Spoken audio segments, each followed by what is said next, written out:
श्रीमद् भागवत गीता गीता महात्म्य।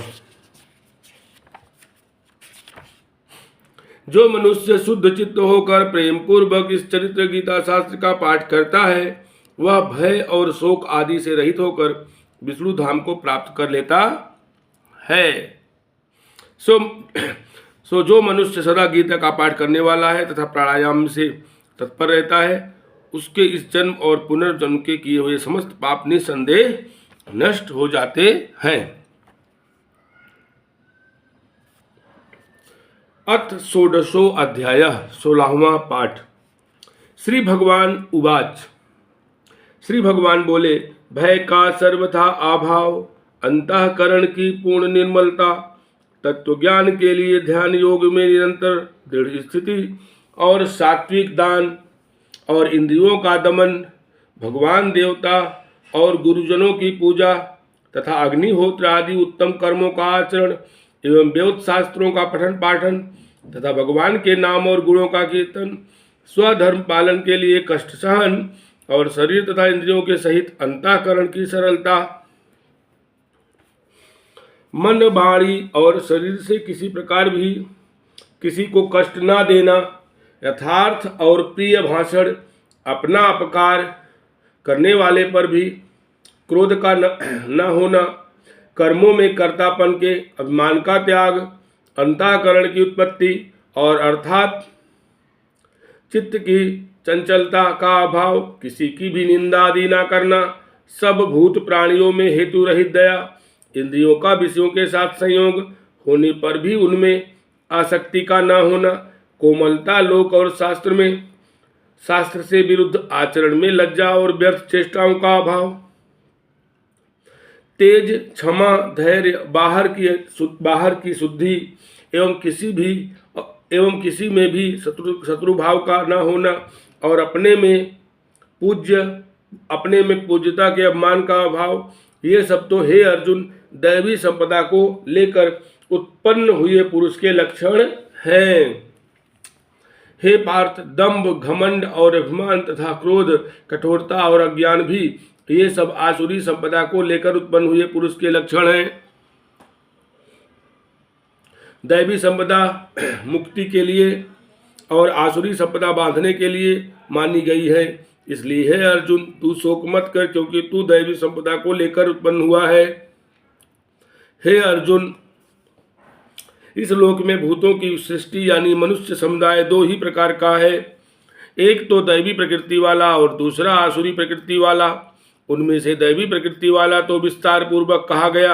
अब तू आसुरी प्रकृति वाले मनुष्य समुदाय को भी विस्तार पूर्वक मुझसे सुन। आसुर स्वभाव वाले मनुष्य प्रवृत्ति और निवृत्ति इन दोनों को ही नहीं जानते, इसलिए उनमें ना तो बाहर भीतर की शुद्धि है, ना श्रेष्ठ आचरण है और न सत्य भाषण ही है।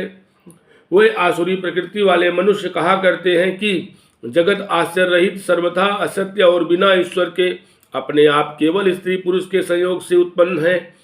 अतएव केवल काम ही इसका कारण है, इसके सिवा और क्या है। इस मिथ्या ज्ञान को अवलंबन करके जिनका स्वभाव नष्ट हो गया है तथा जिनकी बुद्धि मंद है, वे सबका अपकार करने वाले क्रूर कर्मी मनुष्य केवल जगत के नाश के लिए ही समर्थ होते हैं। वे दंभ, मान और मद से युक्त मनुष्य किसी प्रकार भी पूर्ण न होने वाली कामनाओं का आश्रय लेकर अज्ञान से मिथ्या सिद्धांतों को ग्रहण करके और भ्रष्ट आचरणों को धारण करके संसार में विचरते हैं तथा वे मृत्यु पर्यंत रहने वाली असंख्य चिंताओं का आश्रय लेने वाले विषय भोगों के भोगने में तत्पर रहने वाले और इतना ही सुख है इस प्रकार मानने वाले होते हैं। वे आशा की सैकड़ों फांसियों से बंधे हुए मनुष्य काम क्रोध के परायण होकर विषय भोगों के लिए अन्यायपूर्वक धनादि पदार्थों का संग्रह करने की चेष्टा करते हैं। वे सोचा करते हैं कि मैंने आज यह प्राप्त कर लिया है और अब इस मनोरथ को प्राप्त कर लूंगा, मेरे पास यह इतना धन है और फिर भी यह हो जाएगा। वह शत्रु मेरे द्वारा मारा गया और उन दूसरे शत्रुओं को भी मैं मार डालूंगा। मैं ईश्वर हूँ, ऐश्वर्य को भोगने वाला हूँ मैं सब सिद्धियों से युक्त हूँ और बलवान तथा सुखी हूँ। मैं बड़ा धनी और बड़े कुटुंब वाला हूँ। मेरे समान दूसरा कौन है। मैं यज्ञ करूँगा, दान दूंगा और अमोद प्रमोद करूँगा। इस प्रकार अज्ञान से मोहित रहने वाले तथा अनेक प्रकार से भ्रमित चित्त वाले मोहरूप जल से समावृत और विषय भोगों में अत्यंत आसक्त आसुर लोग महान अपवित्र नरक में गिरते हैं। वे अपने आप को ही श्रेष्ठ मानने वाले घमंडी पुरुष धन और मान के मद से युक्त होकर केवल नाम मात्र के यज्ञों द्वारा पाखंड से शास्त्र विधि रहित यजन करते हैं। वे अहंकार, बल, घमंड, कामना और क्रोध आदि के परायण और दूसरों की निंदा करने वाले पुरुष अपने और दूसरों के शरीर में स्थित मुझ अंतर्यामी से द्वेष करने वाले होते हैं। उन द्वेष करने वाले पापाचारी और क्रूर कर्मी नराधमों को मैं संसार में बार बार आसुरी योनियों में ही डालता हूँ। हे अर्जुन, वह मूढ़ मुझको ना प्राप्त होकर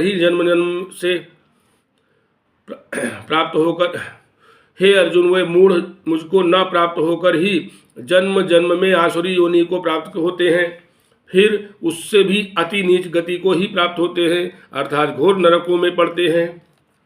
काम, क्रोध तथा लोभ, ये तीन प्रकार के नरक के द्वार आत्मा का नाश करने वाले अर्थात उसको अधोगति में ले जाने वाले हैं। अतएव इन तीनों को त्याग देना चाहिए। हे अर्जुन, इन तीनों नरक के द्वारों से मुक्त पुरुष अपने कल्याण का आचरण करता है। इससे वह परम गति को जाता है, अर्थात मुझको प्राप्त हो जाता है। जो पुरुष शास्त्र विधि को त्याग कर अपनी इच्छा से मनमाना आचरण करता है, वह न सिद्धि को प्राप्त होता है, न परम गति को और न सुख को ही।